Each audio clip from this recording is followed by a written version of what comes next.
참된 응답의 흐름이라는 제목을 가지고 말씀 증가하겠습니다.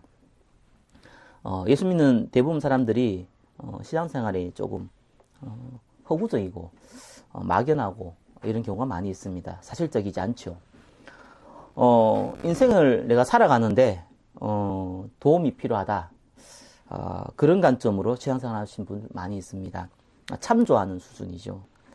또 어려움 당하면은 이 어려움 좀 해결을 해야겠는데 어려움을 해결해 줄 수 있는 절대자 하나님께 내가 간구한다.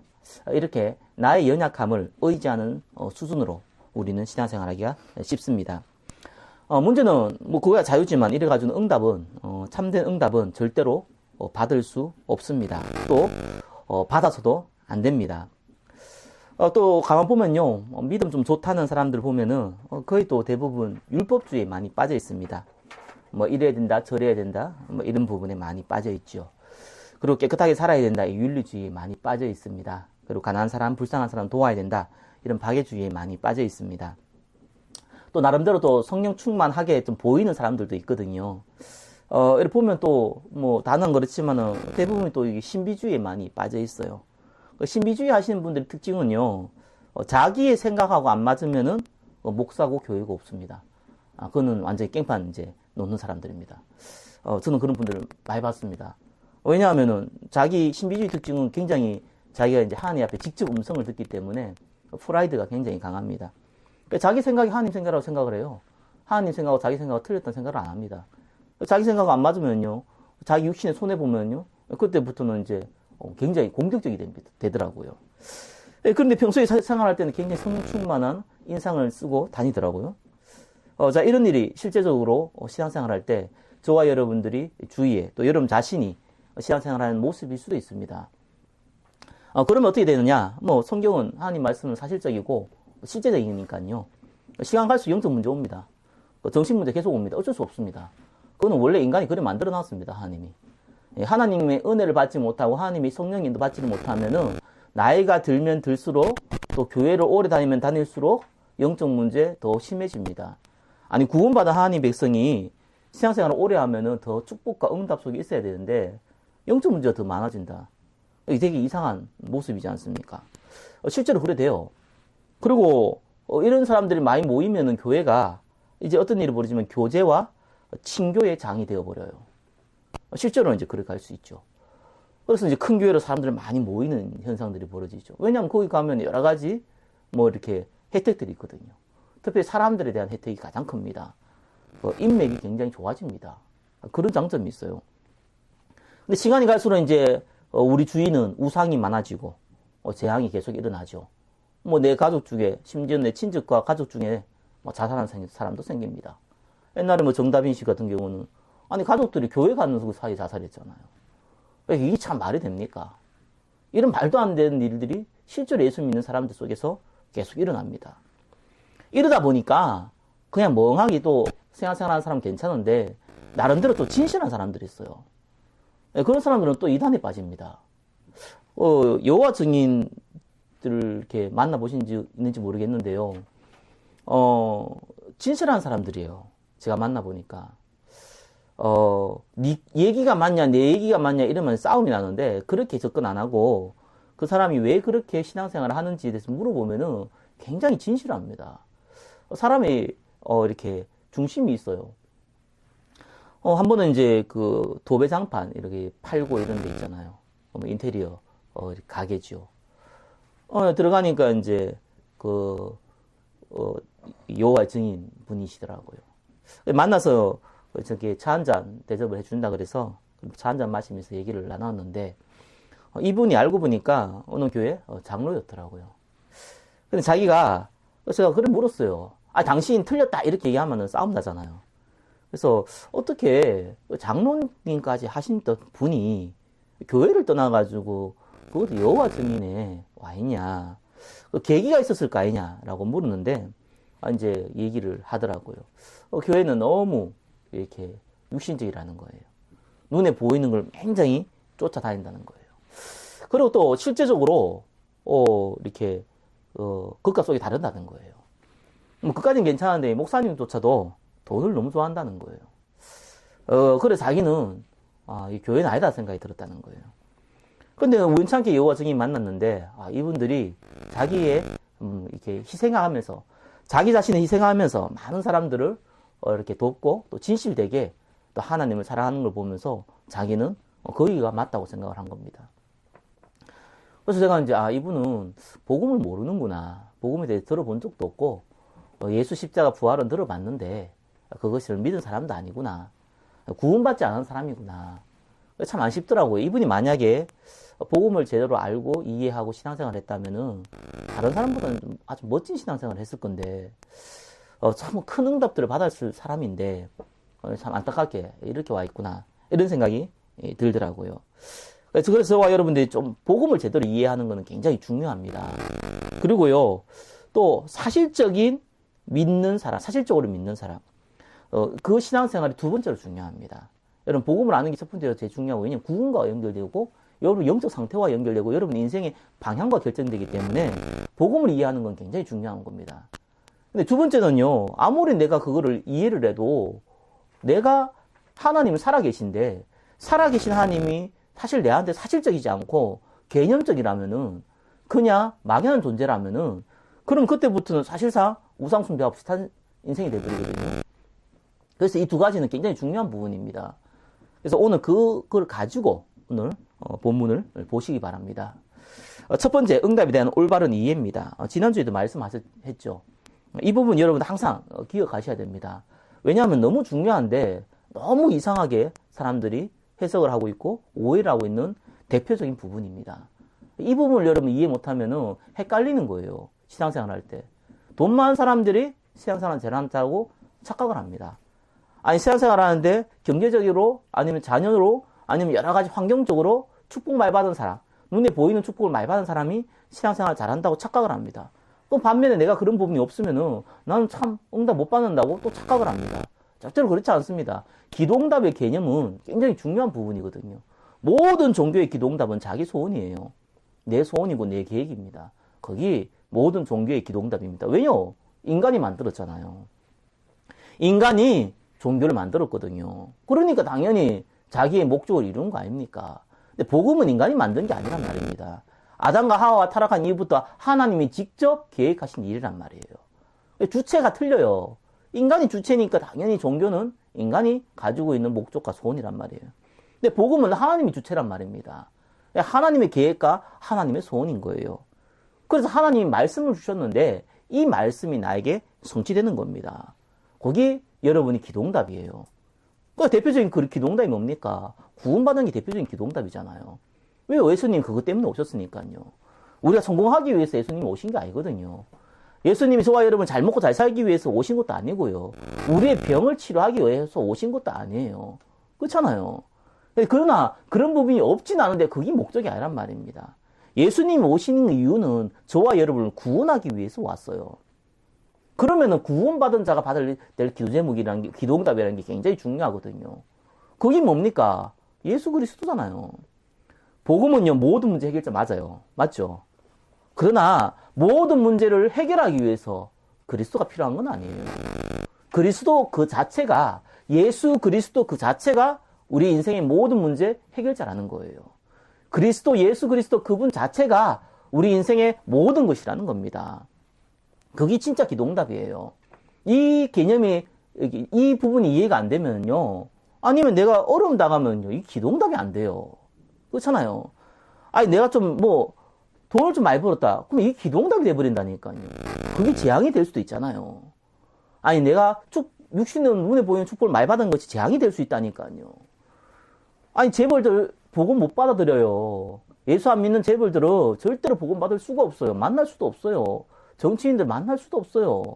이미 마음속에 다른 것이 가득한 그대가 교만까지 들어갔기 때문에 하나님 말씀에 들리지도 않고 들을 수도 없어요. 그게 축복입니까? 저주입니까? 사람들은 엉뚱한 거 가지고 우리는 기도응답 받았다고 그럽니다.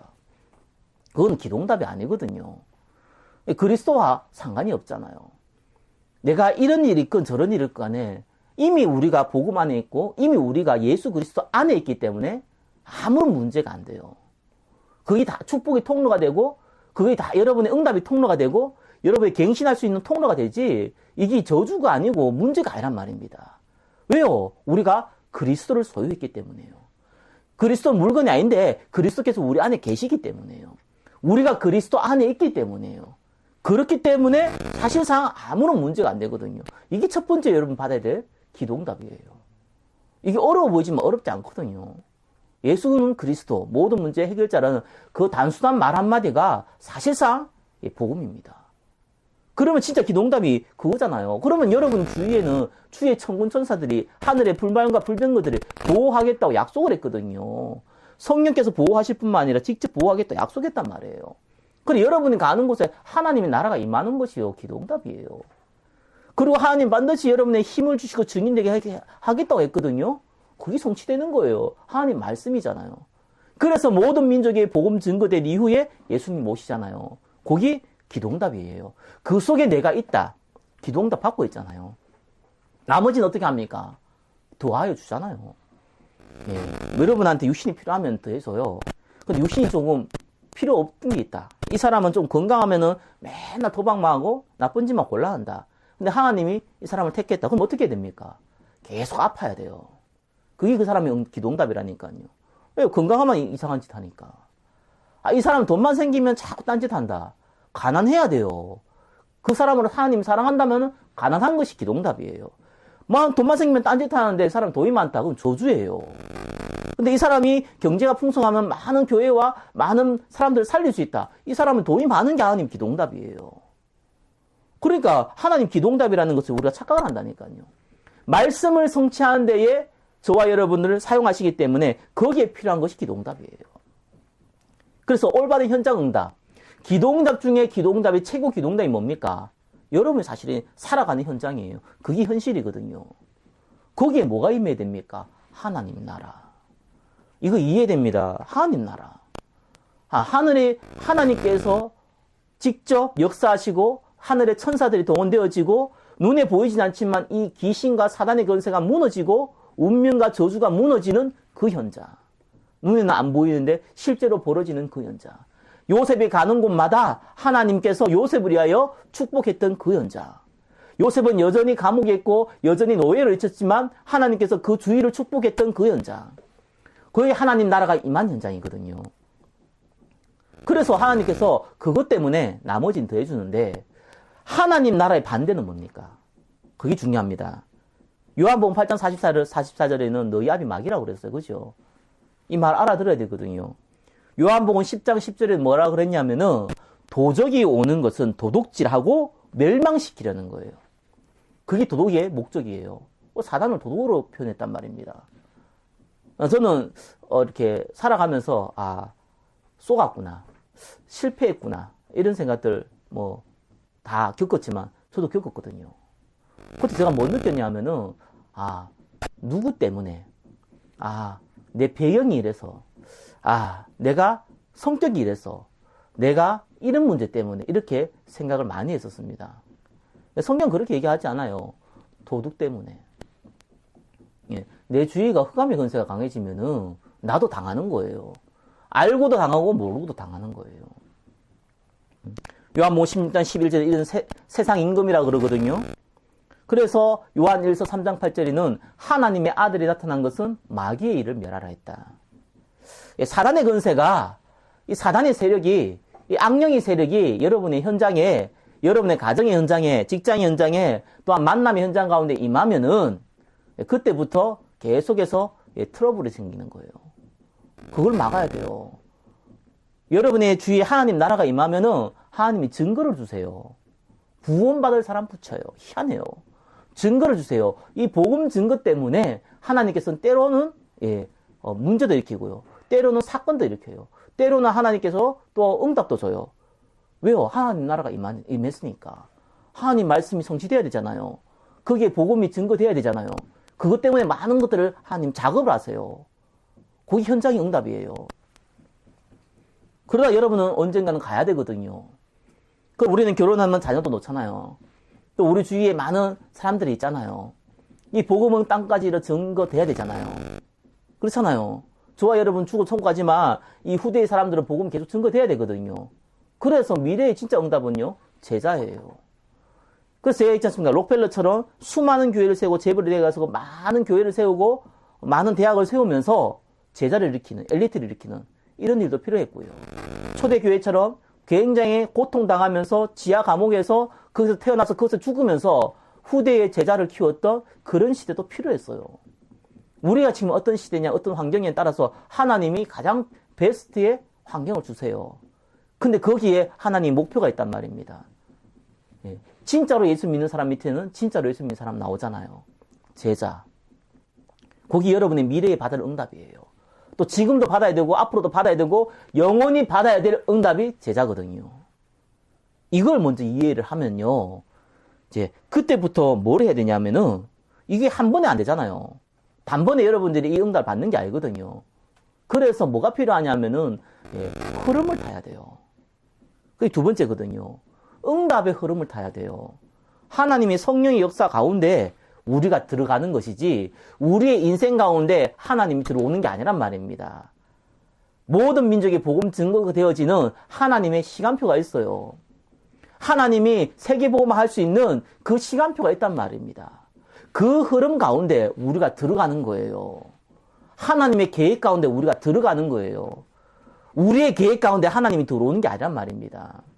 그래서 여러분 응답의 흐름을 받는다는 건 굉장히 중요합니다. 여러분 이 흐름을 받으려면요 중요한 게 있어요. 물이 위에서 아래로 흐르잖아요. 이 골짜기에서 물이 흐르는데 위에서 물이 썩어쁘면 어떤 일이 벌어집니까? 밑에서 아무리 정수를 하고 아무리 돌려도요 물이 안 깨끗해져요. 계속 썩은 데가 나와요. 계속 썩은 물이 나와요. 그러면 이걸 어떻게 해야 되는 줄 압니까? 간단해요. 위에서 내려오는 이 썩은 물의 물줄기를요 막아야 돼요. 막아서 다른 데로 틀어버려야 돼요. 그러면은 밑에 있는 물이 마르잖아요. 그러면은 깨끗한 물이 내는 그 물줄기를요 지금 밑에 있는 이 호수로 연결해야 돼요. 그러면은 자연스럽게 깨끗하게 되어져요.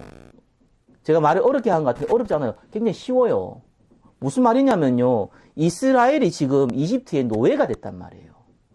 아니 지금 하나님을 증거해야 될 이스라엘 백성이 400년 동안 노예가 돼 있어요.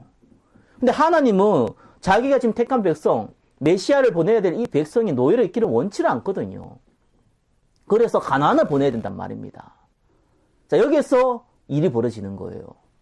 자, 이걸 보내야 되는데 지금 이 이집트에 노예된 이스라엘 백성 중에는 이 안 보이는 영적인 흐름을 쫙 타고 있는 거예요. 그것도 좋은 흐름이 아니라 이 마귀의 흐름을 쫙 타고 있는 거예요. 노예가 뭔 생각하겠습니까? 일나자마자 오늘 일하러 나가야 된다.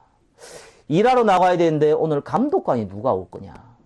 감독관이 성질이 들어오면 잘못 걸리면 죽는데 감독관이 좀 괜찮으면 조금 요령 피우면 쉴 수도 있는데 이 생각하고 일어나요. 그리고 지금 노예 일을 하는데 오늘 간식은 뭐 나올까? 오늘 군대는 부식이라 그러거든요. 부식은 뭐 나올까? 이걸 먹으면 내가 맛있을까? 맛없을까? 내가 좀 한 개 더 먹을 수 있을까? 안 먹을 수 있을까? 여기에 이스라엘 백성은 머리에 잡혀져 있어요. 그리고 어떻게 하면 잘 보일까? 어떻게 하면 내가 오늘 시간을 줄일 수 있을까?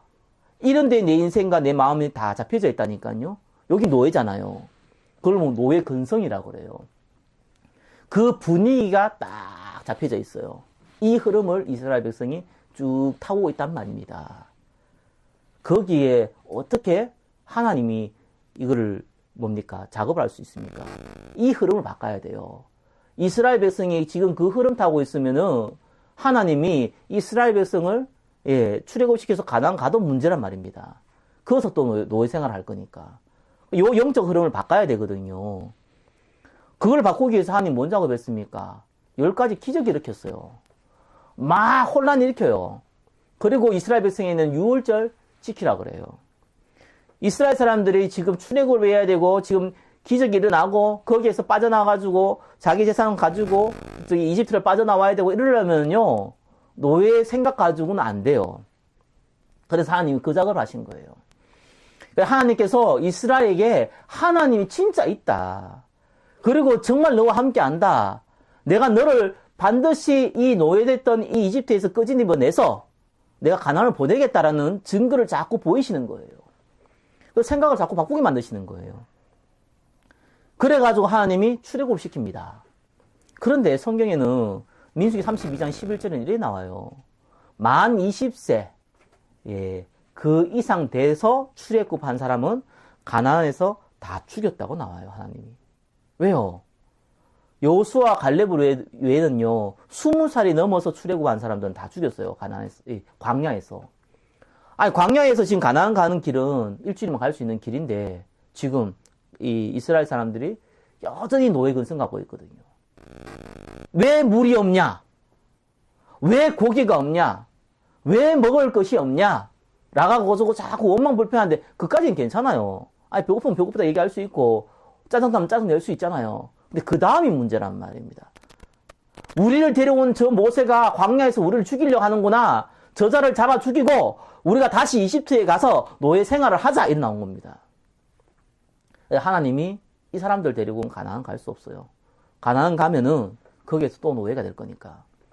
그래서 하나님이 이 사람들을 죽이기 시작하는데 그냥 죽이면 안 되잖아요. 소문나잖아요. 단번에 죽이면은. 그래서 40년 동안 그 광야를 자꾸 돌립니다. 갔다 왔다 해가지고요. 아니, 생각해보세요. 뭡니까? 성인이 일주일이면 갈 수 있는 거리. 큰 무리가 움직여도 아무리 늦어도 한 달이면 갈 수 있는 거리. 그걸 40년을 왔다 갔다 하려면요. 아니, 1년 동안 왔다 갔다 해도, 한 번만에 갈 수 있는 거리를 왔다 갔다 6번을 해야 되잖아요. 그렇잖아요. 10년이면 60번을 해야 돼요. 그렇죠? 40년이면 240번을 해야 돼요. 그 짓을 240번 하면서 이스라엘 백성을 뺑뺑 돌렸어요, 광야에서. 그 일을 했단 말입니다. 그래서 거기에서 태어난 사람, 거기에서 만 20세가 되기 이전에 출애굽했던 사람, 어리니까 모르고 출애굽을 했는데 불말과 불기둥으로 하나님께서 낮에는 구름 기둥으로, 너무 더우니까, 밤에는 추우니까 불기둥으로, 그리고 만나와 메추라기로, 하나님의 기적으로 하나님 살아계신 걸 사실적으로 믿고 따라왔던 사람들을 데리고 가나안에 들어갔어요. 하나님이 이 사람들의 흐름을 바꿔놓은 거예요. 노예 근성의 흐름을 바꿔놓은 겁니다. 예수님이 부활해서 너무 기뻤던 제자들도 예수님이 살아계실 때 뭐라고 그랬습니까? 예수님이 나라가 임하면 나는 하나는 우편에 하나는 좌편에 있게 해달라. 이렇게 자리 싸움했어요. 예수님이 심지어 부활했는데도 예수님, 만약에 지금 예수님이 이제 이스라엘이 로마에 압제당했는데 이거 해방시키고 이제 이스라엘이 전 세계를 정복하는 그런 시간표입니까? 라고 이상한 질문도 했어요. 왜요? 그 사람들의 머릿속에는 여전히 육신적인 것에 잡혀 있었거든요. 무엇을 먹을까? 무엇을 입을까? 어떻게 하면 성공할까? 어떻게 하면 내가 정복할까? 어떻게 하면 이길까? 어떻게 하면 대단한 사람이 될까? 여기 잡혀 있었단 말입니다. 그래서 하나님 그걸 바꿨어요. 그래서 이 초대교회가 이 사람들을 죽이려고 하는 분위기 바꿨어요. 너무 두려운데 도망가야 되는데 예수님이 또 도망가지 말고 예루살렘 떠나지 말고 여기서 기다려서 기도하라고 또 가르쳤어요. 거기에서 성령 충만 받습니다. 무슨 말인지 여러분들 이해됩니다. 여러분요, 무슨 일이든지 간에 여러분들 인생 살아가면서 일을 하잖아요. 집에 있건 간에 밖에 나와서 일을 하든 간에 분명히 여러분 살아가야 되거든요. 그걸 계속 하면 어떤 일이 벌어지는지 압니까? 일단은 재미없어요. 일단은 힘들어요. 일단은 문제 좀 생기면 스트레스 받아요. 좀 잘 되면은 또 그 가지고 또 타락해요. 타락한단 말입니다. 이게 복음으로 연결 안 되어지고 영적인 흐름을 여러분 안 타면은 어떤 일이 벌어지냐면은 계속해서 잘 되건 안 되건 간에 문제의 쳇바퀴 속에서 여러분 인생 자꾸 돌아가게 돼 있어요. 그래서 하나님이 뭐라고 했냐면은 응답에 대한 흐름을 알아라는 거예요. 이 흐름을 타야 됩니다. 그래서 2번 뭡니까? 사도행 1장 4절. 응답의 흐름에 대한 올바른 이해예요. 여러분, 시대의 흐름이라는 게 있습니다. 언제나 시대의 흐름은요, 뭐에 맞춰져 있냐면은, 복음이 강하냐, 복음이 약하냐. 이 복음 가지고 올바른 전도를 하느냐, 아니면은 장사하는 전도를 하느냐. 이게 시대의 흐름이거든요. 지금 한국 교회는 어떻습니까? 지금 중국 교회는 어떻고, 저 일본에 있는 교회는 어떻고, 저기 미국에 있는 교회가 있고, 유럽에 있는 교회가 어떻습니까? 요 흐름이 있다니까요. 그렇잖아요. 요거 볼 줄 알아야 됩니다. 여러분 지금 이 시대의 흐름을 볼 줄 알아야 돼요. 우리 멀리까지 볼 수 없고 한국에 있는 교회의 흐름을 좀 볼 줄 알아야 합니다. 이건 중요한 거예요. 이 시대의 흐름이라는 게 있다니까요. 한국교회는요, 이 일제시대 때 복음이 들어왔어요. 거기에서 우리나라는 담배, 술 이런 거 굉장히 많이 했어요. 그래서 우리나라는 전 세계적으로 예수 믿기 때문에 술, 담배 하면 안 된다고 공식적으로 말하는 나라는 한국밖에 없어요. 왜냐하면은 한국에 선교사들이 들어왔는데 이해가 안 되는 거예요. 아니, 선교사들은요, 술 먹고 담배 피우고 다 하거든요. 그런데 한국에 들어오니까 이건 술을 마시는 게 아니고 술에 빠져 사는 거예요. 아니, 이건 담배를 피는 게 아니고 담배 속에 빠져 사는 거예요. 이 사람이 폐인이 된단 말입니다. 그래서 선교사가 막았어요. 처음부터 기독교가 그런 식으로 들어왔어요, 한국에는. 복음을 전달해야 되는데 이게 맨날 술 취해가지고 교회 오는데 어떻게 이 복음이 전달됩니까? 상식의 개념을 뛰어나 버리니까. 우리나라 사람들 그러잖아요. 술을 마시는 게 아니잖아요. 술을 먹고 술이 사람을 먹잖아요. 그런 나라는 한국밖에 없어요. 저 수주하는 저 프랑스도요, 한국하고 기겁을 하잖아요. 무슨 술을 이래 먹냐고. 이 폭탄주 이런 거 한국밖에 없다니까요. 이런 나라입니다. 근성이 그래요. 그래, 성자 그걸 막았단 말이에요. 그러니까 어떤 일이 벌어졌습니까? 한국 교회는요, 처음부터 율법주의가 들어와 버렸어요. 왜요? 술 먹지 말라, 담배 피지 말라는 사실상 복음 때문에 얘기한 건데 그건 온데 간도 없고 술 먹으면 안 된다로 바뀌어버렸어요. 그래서 한국교회는요, 율법주의가 강했어요. 또 반대에 이 여의도 순복음 중심에 해가지고 신비주의가 또 한 바퀴 불었어요. 바람이 불었어요. 그런데 불구하고 한국교회는 하나님을 사랑하는 너무 어려운 고통의 시대를 겪었기 때문에 하나님을 사랑하는 그 마음이 강했기 때문에 새벽 기도회부터 해서 예배가 풍성했어요. 새벽 예배, 수요 예배, 금요 예배 있는 나라는 한국밖에 없어요. 모든 나라는 주일 예배밖에 없어요. 그래서 하나님이 그것 때문에 축복을 하셨단 말이에요. 그런데 이 시간이 지나면서 점점점 변질되게 하기 시작한 겁니다. 그래서 한국교회가 생각보다 지금 이게 굉장히 혼란한 시대예요. 예, 복음을 강조하는 것이 아니라 행위를 강조하는 쪽으로 많이 가버렸어요. 그걸 아셔야 됩니다. 전도를 하는 개념이 아니라 사람 끌어모으는 개념으로 많이 갔단 말이에요, 분위기가. 이 흐름을 여러분 볼 줄 알아야 돼요. 거기에서 저와 여러분들을 하나님 부르신 거거든요. 그럼 영적인 흐름을 봐야 된다니까요. 지금 계속해서 목사가 지금 딸을 그렇게 두루 패고 부활할 거라고 기도하고 있고 이런 걸 여러분 그냥 예사로 보면 안 돼요. 왜냐하면은 영적 문제거든요. 그거는 단순한 문제가 아니란 말입니다. 단순하게 복음을 오해를 했을 뿐만 아니라 이 영적 문제란 말이에요. 이 문제가 굉장히 많단 말이에요. 그럼 그 말은 상대적으로 뭔 말입니까? 치유받을 사람이 너무 많다는 말입니다. 이 흐름을 봐야 돼요. 그리고 미래의 흐름을 봐야 됩니다. 절대로 무슨 환란이 있고 무슨 문제가 벌어져도 복음 가진 사람은 절대로 망하지 않는다는 게 요한계시록 얘기거든요. 이런 일이 벌어지고 저런 일이 벌어지고 전쟁이 일어나고 싸움이 일어나고 별의별 일이 다 벌어지고 목사가 사람을 죽이고 별의 일이 다 벌어졌는데 예수님을 진짜 믿는 하나님의 백성은 아무런 문제 없다 이 말이거든요. 근데 아무런 문제가 없는 게 아니라 오히려 유일성에 응답받아요. 그렇잖아요. 다들 이상한 놈이 있는 정상적인 한 사람 나오면 걔가 유일성이 되는 거예요. 응답을 너무 못 받기 때문에 응답받는 한 사람 나오면은 그 사람이 유일성 응답받는 거예요. 거기 지금 한국교회에 저와 여러분이 주어진 미래의 흐름입니다. 갈수록 악해지니까요. 하나님은 많은 사람을 쓰고 싶은데 쓸 사람이 없기 때문에 복음 가진 소수를 쓰셨고 또한 이 시대는 그렇게 쓸 수밖에 없어요. 자, 이러면은 마지막입니다. 나에게 주어진 응답의 사실적인 흐름이거든요. 오늘 읽었던 빌립보서 2장 13절 말씀입니다. 너희 안에 행하시는 이는 하나님이시니 자기의 기쁘신 뜻을 위하여 너희에게 소원을 두고 행하게 하시나니. 오늘 이 얘기를 여러분들에게 마음에 담아야 돼요. 이 말씀을 마음에 담아야 돼요. 무슨 말이냐면요. 여러분이 진짜 흐름 받아야 돼요. 한번 생각해 보세요.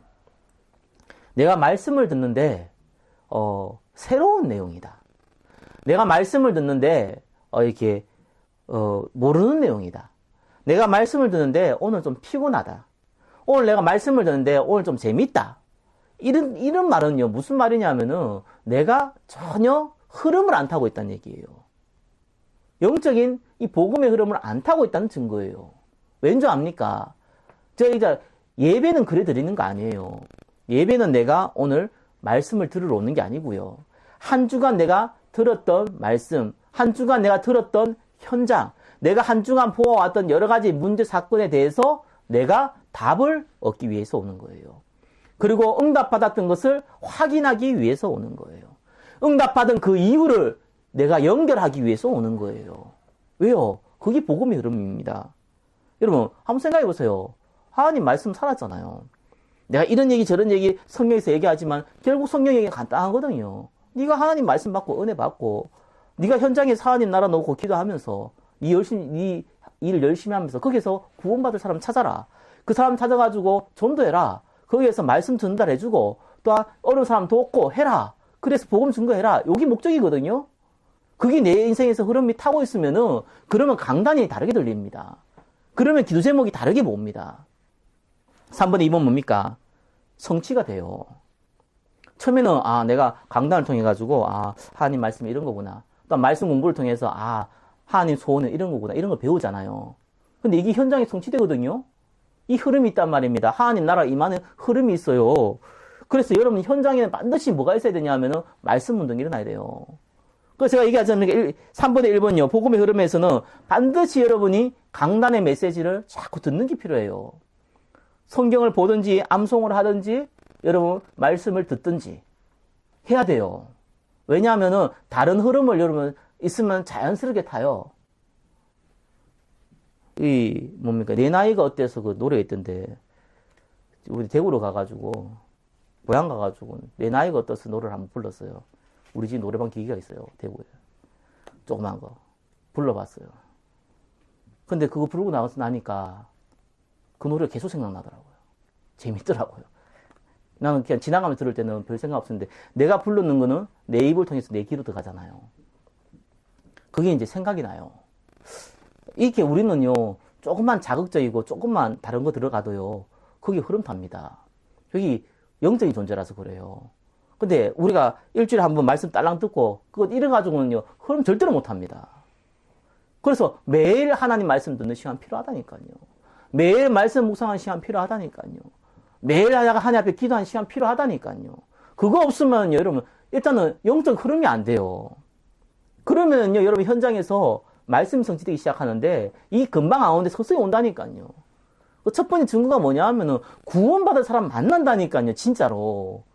이 흐름이 있으면 단단히 갈급한 사람 만나게 돼 있다니까요. 이 사람이 예수를 믿든지 교회를 다니든지 그건 두 번째고 나를 통해서 복음 들을 사람을 만난다니까요. 갈급하니까요.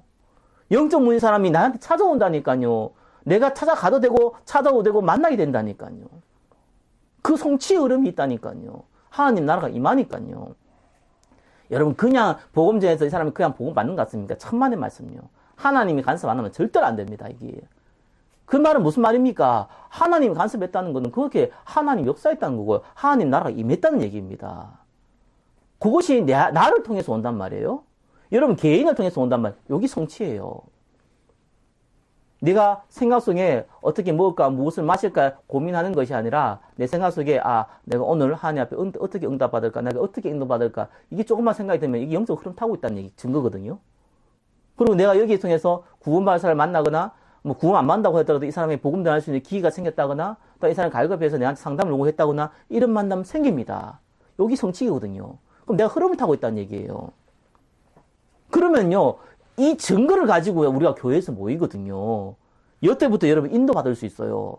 이때부터 처음에는 우리가 강단을 지식으로 듣고 그냥 듣고 암송하고 이런 식으로 가는데 이제 나중에는 제가 처음에 얘기했듯이 이게 말씀이 성취되고 있다는 걸 내가 현장을 이 강단을 통해서 알게 되기 때문에 그때부터는 내가 교회의 증인으로 쓰거든요.